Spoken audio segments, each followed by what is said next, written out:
मी काल सगळ्या वांग्याची भाजी बनवत होती आणि तेलामध्ये जशी वांगे टाकत होती तेवढ्यातच लाईट गेली आणि वांगे शिजत असताना मी तेवढ्यातच त्याच्यात मिरची मसाला नमक हळदी बुकणी सगळं टाकलं आणि 5 मिनिटात भाजी बनवून तयार झाली आणि आम्ही सगळं लाईट येण्याची वाट पाहत होतो आणि थोड्या वेळात लाईट पण आली. मग आम्ही सगळे जेवायला बसलो.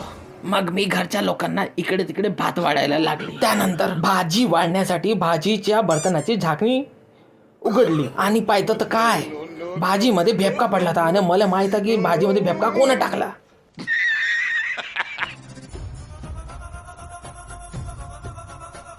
मला माहित आहे तू माझेच नाव घेशील आणि हो मीच तुझ्या भाजीमध्ये भेपका टाकला कारण मी 1 नंबरची जरण कुकडी आहो.